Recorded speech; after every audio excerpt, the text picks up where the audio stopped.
मोदी साहब हिंदुइज्म बेच रहे हैं ना, ठीक, आप कहते हैं हिंदुत्व का कॉन्सेप्ट है, अपना प्रचार कर रहे हैं वो, लेकिन उनकी उनकी औलादें जो है वो कनाडा पीआर में तो नहीं बैठी ना। 10 साल में पिछले नरेंद्र मोदी की जो हुकूमत है, इतनी मजबूत पॉलिटिकल स्टेबिलिटी है कि इंडिया की जो स्टॉक मार्केट है वो 5 ट्रिलियन के लैंडमार्क पे पहुंच गई है तार साहब।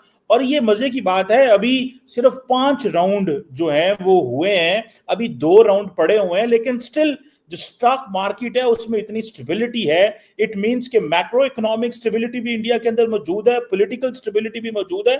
और इससे यह भी अंदाजा हो रहा है कि नरेंद्र मोदी इलेक्शंस भी जीत रहे हैं, क्योंकि अगर अनसर्टन सिचुएशन हो तो मार्केट्स फ्लक्चुएट करती हैं। आप खुद ताड़ साहब बड़े मजबूत बिजनेसमैन, अमेरिका में इतना बड़ा बिजनेस करते हैं।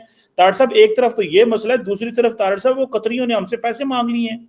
वो कतर के फॉर्मर प्राइम मिनिस्टर रह चुके हैं शेख हम्माद बिन जासम बिन जबर अल थानी, उन्होंने कहा हमारा $450 मिलियन दें आपने। वो हमारे जिस कंपनी में हमने इन्वेस्ट किया था उसमें 800 मिलियन की इनकम हो चुकी है और आपने अभी तक पैसे नहीं भेजे। ताड़ साहब ये इसको आप कैसे देखते हैं कि एक तरफ हमसे, और शायद इससे लग ये रहा है कि वो सऊदीज को अलर्ट कर रहे हैं कि आप वहां पे इन्वेस्टमेंट तो कर रहे हैं लेकिन बी केयरफुल, ये पैसे वापस नहीं करते। ताड़ साहब कैसे देखते हैं इस फाइनेंशियल सिचुएशन को?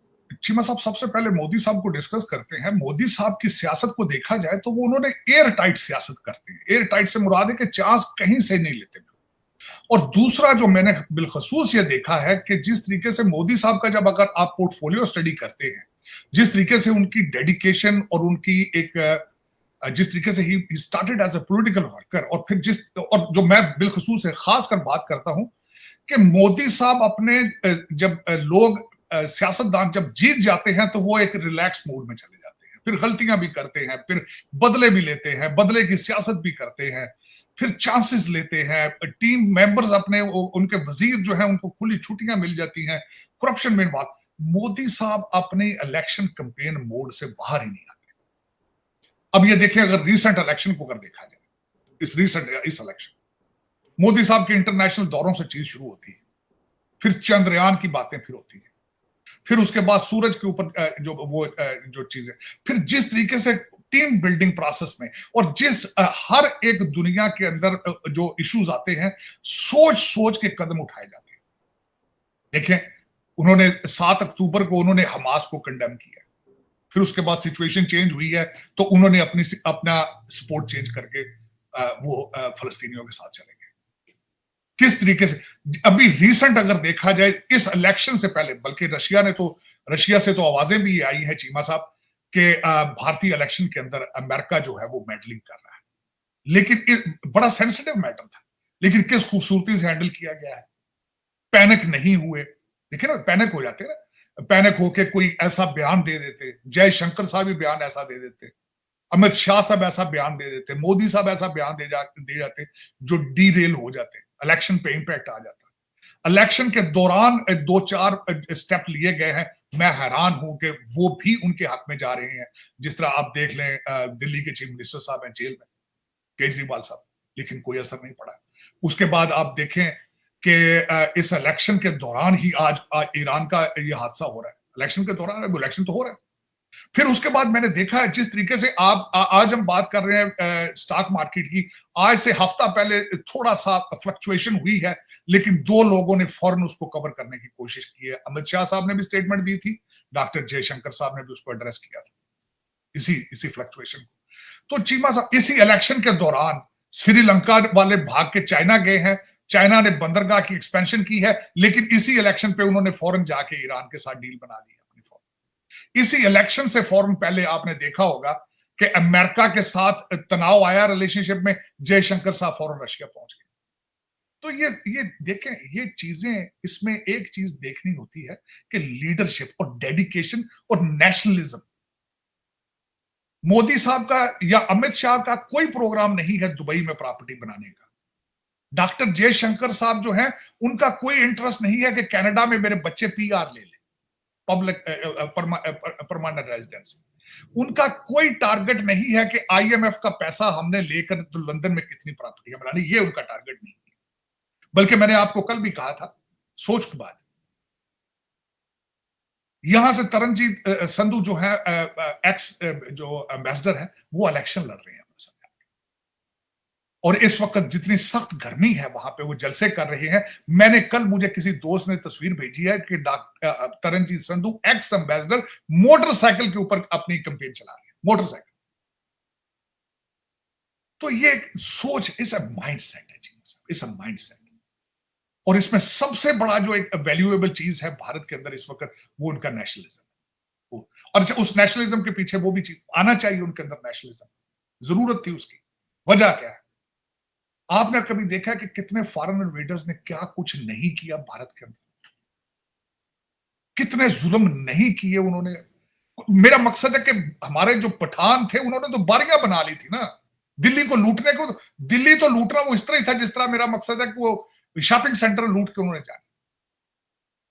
मैं हिस्ट्री जब पढ़ता हूं शर्म से मेरे शर्म आती है मुझे कि एक दफा तो लूटने वाले वो जो आए, उन्होंने किसी घर में खच्चर गदा नहीं छोड़ा था जिसके ऊपर माल लाद के उन्होंने वापस लेके जाना। अफसोस के साथ कहता हूं, यहां की औरतों को भी लूट जाके अफगानिस्तान के अंदर बाजार लगते थे औरतों। बल्कि मैं कल हिस्ट्री में पढ़ रहा था कि मर्दों को एज ए स्लेव ले जाके हिंदुस्तानी मर्दों को बेचा जाता था अफगानिस्तान, यहां तक। तो अब आपका क्या ख्याल है, ये जरूरत नहीं थी कि यहां पे लोकल लोगों की गवर्नमेंट आती? आप तो अभी भी कानूनी है। आपको तो बनाए आपके तो कॉलोनियल मालिक हैं जिनके एजेंट थे जिन्होंने पाकिस्तान बनाया। अगर मुझे आप 10 मिनट दें, मैं जिसपे मैं बल्कि रिसेंट पढ़ रहा था, आपको तो बनाने वाले फ्यूडल लॉर्ड थे, लैंड रिफॉर्म के खिलाफ इकट्ठे हो गए थे वो। आपको उन्होंने मुस्लिम लीग बना ली थी। आपके तो बुनियादों के अंदर ही जो है ठीक, आपकी तो विल ठीक। एक प्रोजेक्ट को जब बनाने के लिए आपकी विल ही ठीक ना हो तो उस एक दरख्त को जब लगाते हैं, बुरी नीयत से लगाएं तो उस पर फल लगता है, फिर वो फल किस तरह लगेगा? आप 1947 से शुरू हुआ, आप देखें, आपकी इंटेंशन ही ठीक नहीं थी।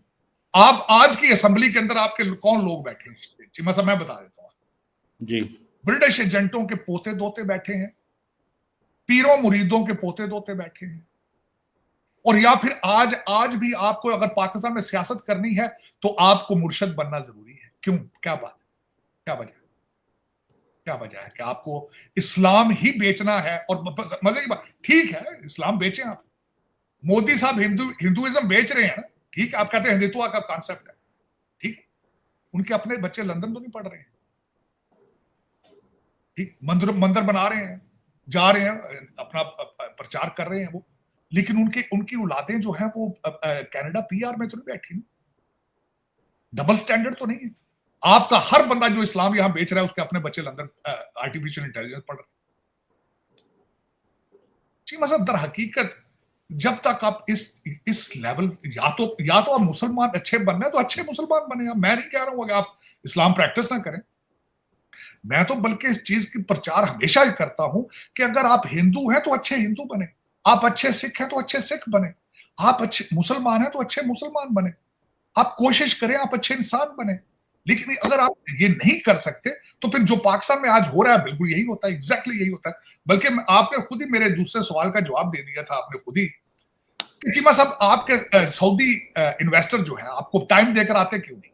बल्कि आज आर्टिकल भी लिखा है, जावेद चौधरी साहब ने एक आर्टिकल लिखा है, चौधरी साहब ने आर्टिकल लिखा है, उन्होंने मोती प्रो दिए, उसमें उन्होंने मिसाल दी है कि एक अगर आपको बंदा आपके साथ बिजनेस करना चाहता हो और उसका पड़ोसी उसको बताया कि उधर ना जाना, उधर तो पहले हालात खराब है, बहुत खराब है।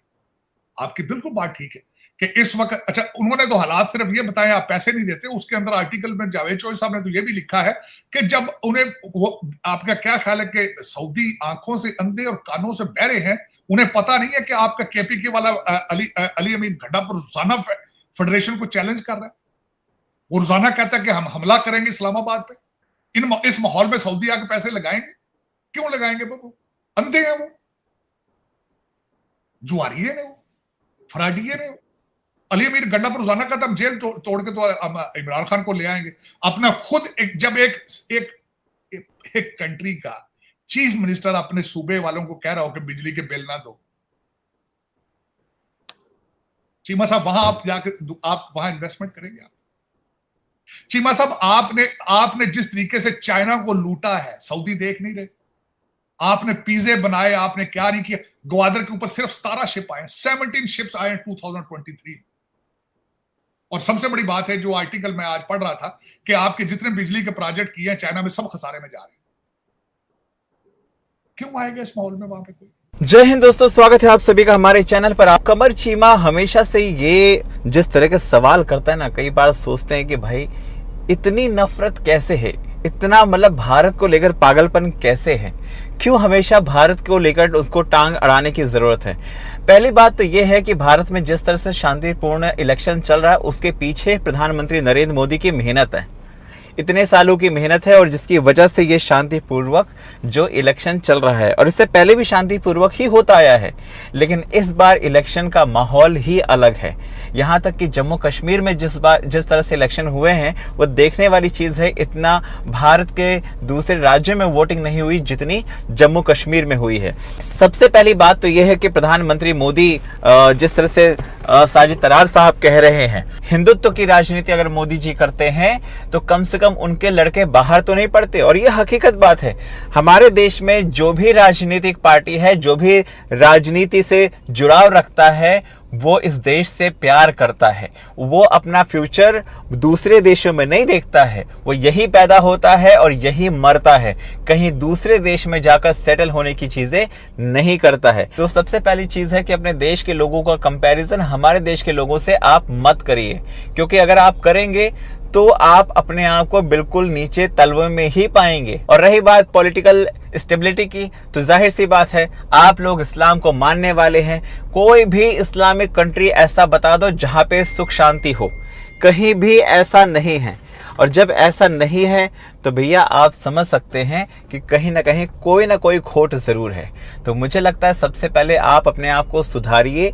इस्लाम के नाम पर अपने देश को मत चलाइए। देश को चलाना है तो अपनी जनता के लिए चलाइए, अपने आवाम के लिए चलाइए, क्योंकि आप अपनी आवाम के लिए चलाएंगे, ठीक है, उनको उनके जो दुख दर्द हैं उसमें शामिल होंगे, उनको समझेंगे, तो आपका देश भी आगे बढ़े।